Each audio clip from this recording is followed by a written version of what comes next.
శ్లోకము 27 యత్కరోషి యదస్నాసి యజ్జుహోషి దదాసి యత్తపస్యసి కౌంతేయ తత్కురుష్వ మదర్పణం.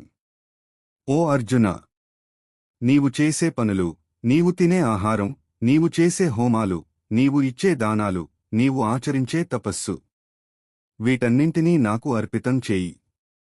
విశ్లేషణ: మనం చేసే ప్రతి పనిని భగవంతుడి సేవగా భావించి చేసినప్పుడు ఆ పని వల్ల కలిగే ఫలితాలు, మంచి లేదా చెడు, మనల్ని అంటవు. దీనినే కర్మ ఫలత్యాగం అంటారు. మనం ఏది చేసినా అది నేను చేస్తున్నాను అనే అహంకారం లేకుండా దైవచింతనతో చేస్తే ఆ పనే యోగమవుతుంది. శ్లోకము 28 శుభాశుభఫలైరేవం మోక్షసే కర్మబంధనేహ సన్యాసయోగయుక్తాత్మా విముక్తో మాముపైష్యసి.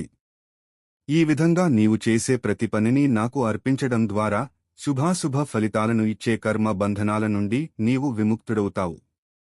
అట్టి సన్యాస యోగయుక్తమైన మనస్సుతో కర్మ ఫలాల పట్ల మమకారం వదిలి చివరికి నన్నే చేరుకుంటావు. ముఖ్య విశేషాలు: కర్మబంధం: మనం చేసే పనుల వల్ల పుణ్యం, శుభం లేదా పాపం, అశుభం వస్తుంది. ఈ రెండూ మళ్లీ జన్మలు ఎత్తడానికి కారణమవుతాయి. కాని దైవార్పణ బుద్ధితో చేసే పనికి ఈ బంధం అంటదు.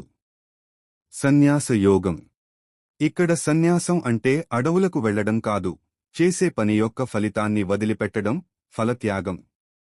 ముక్తి: మనస్సులో నేను అనే అహంకారం పోయి అంతా దైవమే అని భావించినప్పుడు మనిషి జీవన్ముక్తుడు అవుతాడు.